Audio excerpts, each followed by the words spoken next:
Tahiti is in sight, and despite its international airport, it is, of all the South Pacific destinations, the most evocative. The coral reef surrounding the islands is impressive, and somewhat daunting if the surf is up. But once inside, the perfect anchorage is one of the reasons why the island was so popular, with great navigators like Cook, Bligh and Bougainville. In yesteryear, the women of this island swam out to the ships when they arrived in this anchorage, followed by their menfolk in canoes. The sailors were then entertained with song, dance and ceremony, like this one, that takes place just outside Papeete in the first 2 weeks of July. The Vava'u is celebrated in Tahiti and Bora Bora. This particular ceremony, the crowning of the king's son, takes place annually and is not primarily intended as a tourist attraction. It's performed for the local Polynesian people as a celebration of their culture. The participants are all Polynesian, and the music, dance, costumes and ritual are as close to the ancient forms as Polynesian historians have been able to research. The warrior costumes and dances are pretty impressive. This man, playing the king, is in fact the inheritor of this title in reality.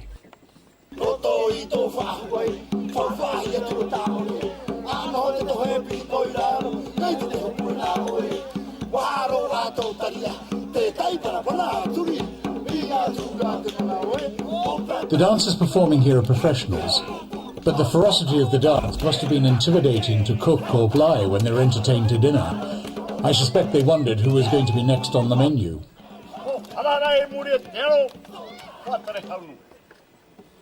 These ladies are the descendants of the reason that Fletcher Christian and his men got into so much trouble and ended up on Pitcairn Island. Papeete, town and harbour, lies below. What was once the anchorage for Cook and Bligh and all the others is now an industrial port, with merchant ships bringing western goods for distribution to all the French islands. Tourist ships tie onto the quay in the centre of town, where the roads are as busy here as in metropolitan France. So strange in the middle of the South Pacific to find this modern, intensely busy town. The airport is a hive of activity serving the nearby islands as well as the tourist industry.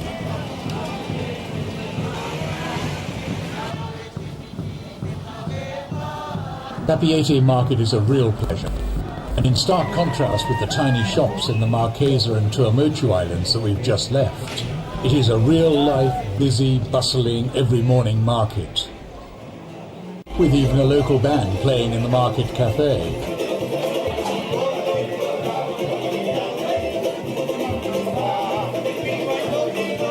Outside, the Vava'u celebration continues, with a procession celebrating the activities of the entire French Society Islands group. With Tahiti in the lead, every island has sent its own beauty queen and escort, as well as representatives of important social groups to Papeete for this special fortnight. The Asian national flag is far more popular than the tricolour of France.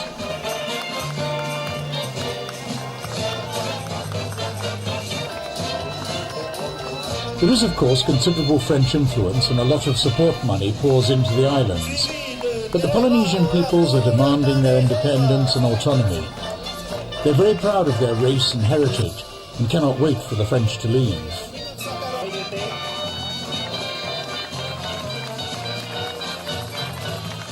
Certainly the magnificence of the islands and the quantity of beauty queens that would put any Miss World to shame should ensure that visiting the Society Islands will be a major event in any sailor's voyage.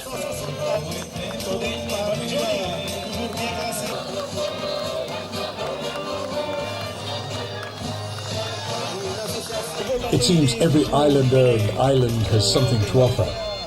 In fact, it took over 4 hours for the procession to pass the reviewing stand. It was mainly French people and tourists in the audience.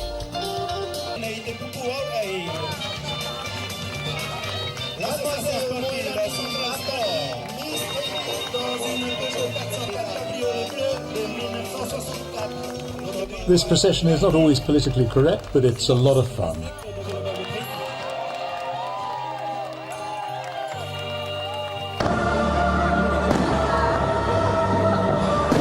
It may not be Bastille Day yet. That coincides with the end of the Polynesian heave and eye on the 14th of July. But the French and Polynesian people of Tahiti certainly know how to party and celebrate. The fireworks are as good as anywhere in the world. When darkness falls, people leave their houses for the town quayside and the night cafes. There are dozens of independent kitchens set up with a range of food to delight any palate, whilst enjoying the entertainment of the young hopefuls participating in the talent competition.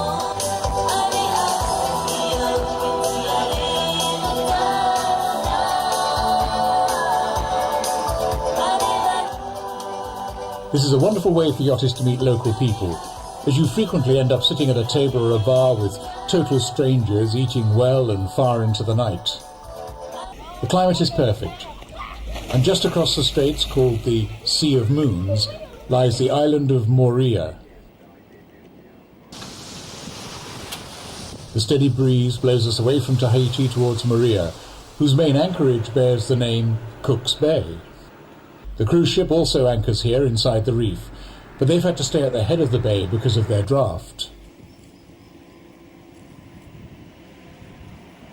The area is very residential, with excellent roads and neatly kept parks.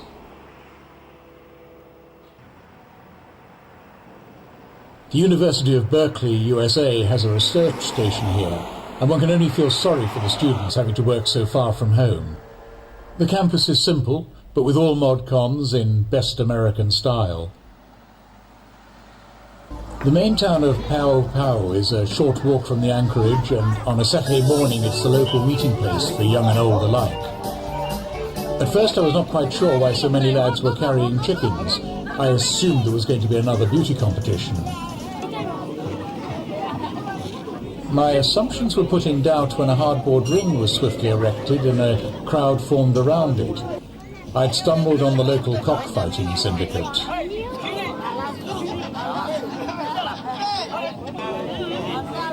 Happily, the small boys were somewhat fiercer than the cocks, and it all ended up amusingly with the chickens running away from each other.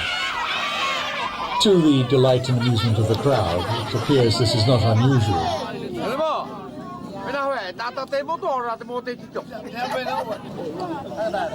Cockfighting is a real and present historic occupation of the peoples of the Society Islands.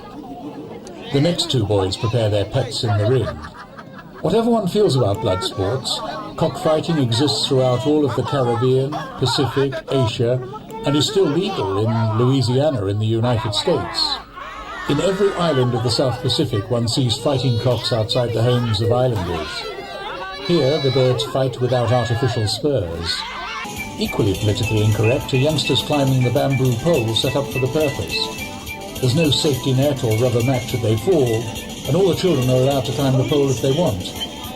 Fortune seems to favour the brave, and the unskilled do not get very high. Tradition states that cockfighting, fati tuo amur, literally causing fighting amongst fowls, has existed ever since the Polynesians came to these islands 3,000 years ago. Of course, many youngsters prefer to pay money to ride the funfair rather than participate in the ancient activities.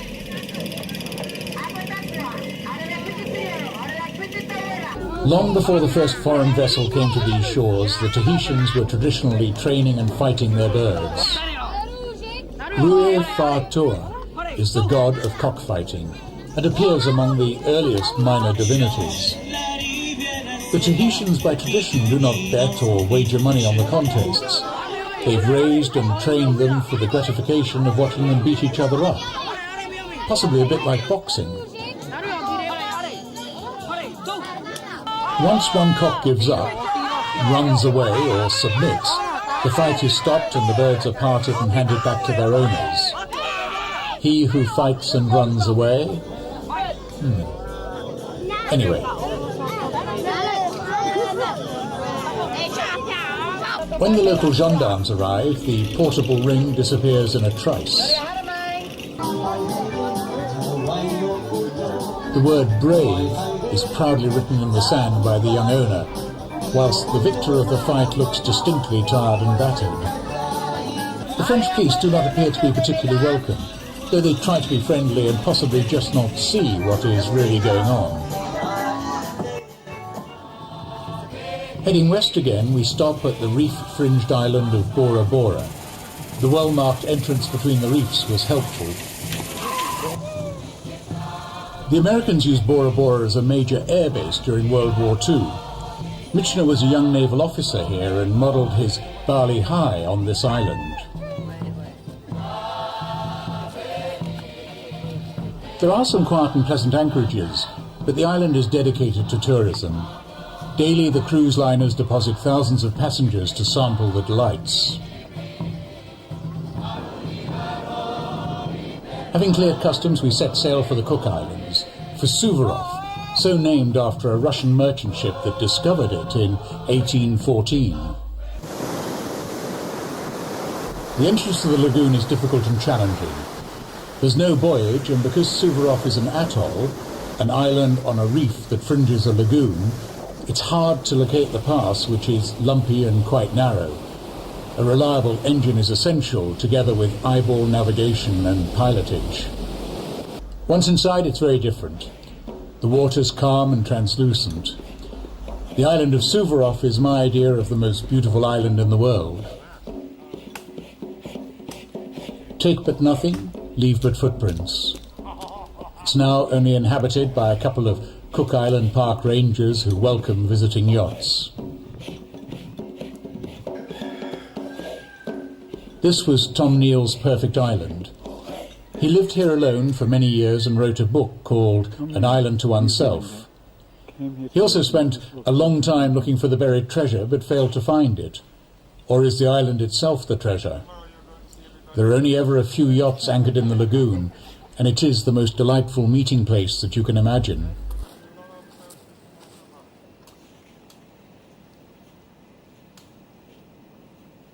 Of all the places I've sailed to, this is truly the perfect desert island. What dreams are made of. Bambola lies at anchor in this paradise, but around her hull swim some seriously large sharks. They look ferocious, and as we discover, if you throw scraps of waste food overboard after meals, they scavenge around the yacht all day long. All shapes and sizes, the lagoon is full of sharks. But none of us had a problem with them. We swam every day. The shallow waters also hold some threat to the unwary. None of them aggressive, unless you don't see them and step on them. This stonefish has a particularly venomous spike on its back, and the sea snake will finish you off if it manages to get hold of you. Mind you, it has a very small mouth. The stonefish with its pretty fins is a much bigger danger. The spike in its back will penetrate sandals, and you simply can't see it when they're motionless. You don't have to be an ornithologist to be impressed by the bird life. Amazing variations in one spot. These boobies just sat in their bush demanding food from any passing bird or person. The noise from the rest of the colony was not just because of my presence. It seemed to go on all day. I suppose if you just lay your eggs in between some stones, it's hard to know which one is yours. You land and start looking for an egg, or is that too simplistic? Young goslings are very attractive, making it hard to leave this enchanted island. We headed out west-southwest, bound for Tonga. As always on passage, the fishing lines were out, 2 off the stern rail and a rod. Fishing from a sailing boat rolling in the ocean swell is quite an exercise, even on calm days. This magnificent mahi-mahi is only one of many that we caught. My crew, Alice and Manu, managed to supply us with fresh-caught fish almost daily in the South Pacific. To land a medium-sized mahi-mahi takes 2 of us, with the risk of going overboard ever present. It's a golden rule in Bambola that we only fish when we need to eat and never for sport. Very strange bullheads. They really are the most beautiful golden fish, with magnificent upper dorsal fin in rainbow colours. They swim in married pairs, and frequently, if we caught one, Then another of the opposite sex would follow on to a line a few minutes later, before we had the chance to pull the other lines in.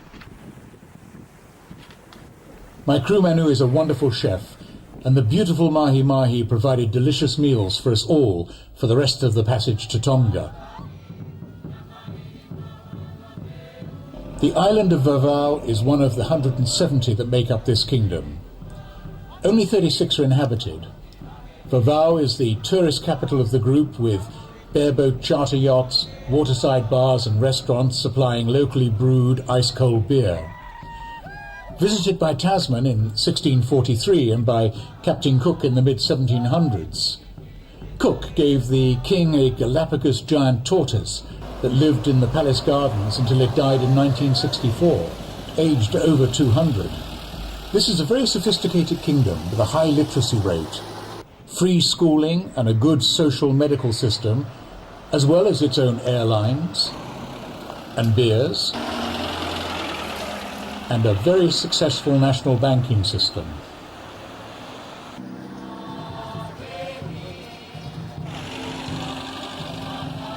Christianity is important because it requires them to do absolutely nothing on Sundays except go to church. As in all Polynesian islands, pigs and chickens wander around being free-range pigs and chickens and doing the things that chickens and pigs do.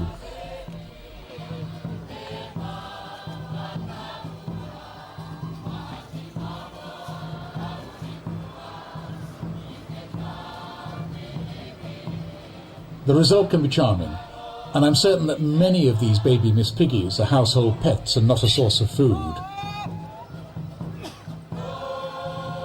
With an all-year temperature of between 75 and 80 degrees, the housing is surprisingly substantial and smart, with all mod cons. Because of the presence of charter yachts, the waterside restaurants provide a very pleasant menu for the crews of blue water yachts to have a night out for a change. They were actually harmless, but they frightened me. There is no shortage of secure anchorages in the islands around Vava'u. Many boats from New Zealand make an annual pilgrimage to spend the winter in these charming waters. Although tourism is the main industry of the islands, visitors never swamp them, and unusually there are all the facilities for a wonderful holiday without being overrun by other tourists. The slow, demanding lifestyle of the local Polynesians continues, much the same pace as before. The Tongans call it nofo fifia, or living happily, or mui nonga, a peaceful life. The 70-mile sail to Tonga Tapu, the capital of the islands, is quite lumpy and requires care and attention because of the reefs and islets. We're glad to arrive inside the fishing harbour by Queen Salotti's Wharf. We moor stern to the quay, Mediterranean style, on our own anchor. The fishing fleet is active, and the King's personal canoe is moored nearby. It's about 3 miles from the port to the town, and the busy sophistication of the island quickly becomes apparent. More than 2/3 of Tonga's population live here in the capital, Nuku'alofa.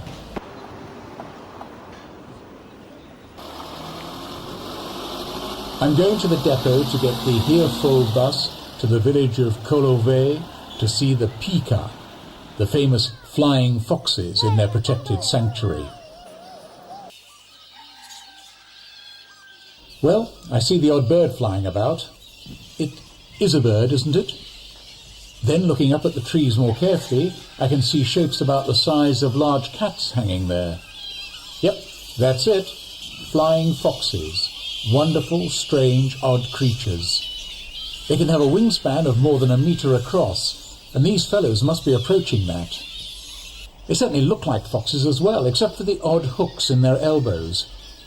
Apparently there are between 3,000 and 4,000 of these bats in the islands. It's not a bird at all. The royal ensign flies above a very small palace for a very large king. A very large royal church opposite a very impressive cemetery for the kings and queens of the Kingdom of Tonga, the last remaining Polynesian monarchy in the world. This impressive modern centenary church nearby is in stark contrast to the public cemetery just down the road. Absolutely wonderful. The cloths hanging over the graves are local materials joined together to produce these colourful tributes to loved ones that have passed away. Very Catholic religious paintings on cloths and some modern designs.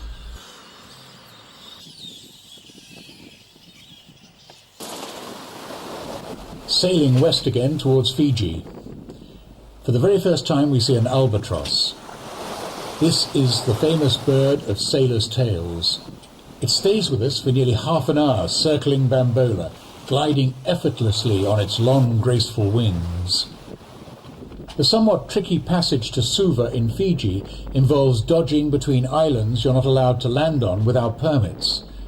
The Fijians want to preserve their original way of life in some islands by stopping visitors. Suva, the capital of Fiji. In comparison with Tonga, Fiji is huge. The harbour of Suva, the biggest in the South Pacific. Most boats tend to anchor off the Suva Yacht Club, who welcome visiting blue water cruisers.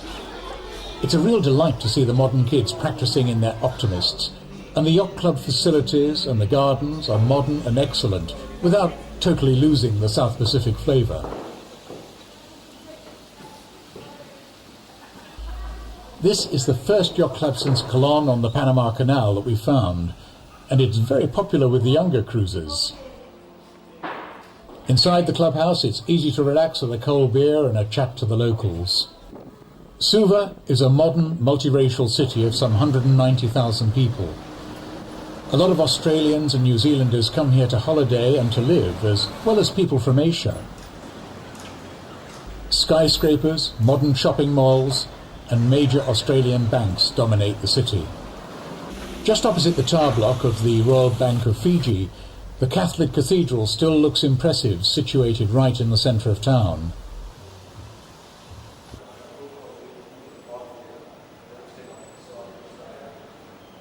The curiously vaulted ceiling is interestingly different. The stained glass windows, just as lovely as any in Europe. A surprise is the air-conditioned 6-screen cinema built by the Australians.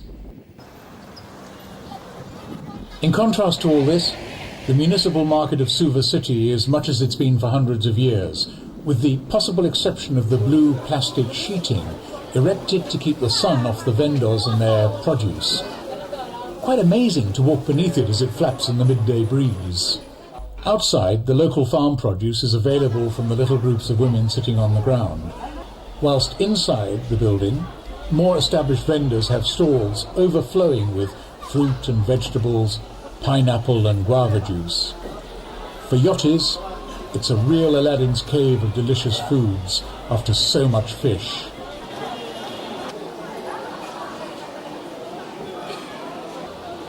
Tucked behind the pile of melons are the stairs with the sign grog sales. That's slightly misleading for Europeans.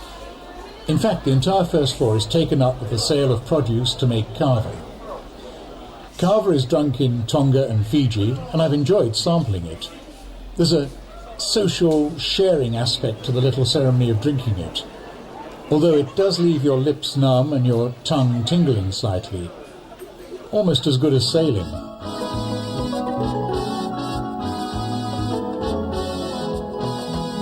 In the next episode, we sail to Australia and Port Jackson to see Sydney Harbour Bridge.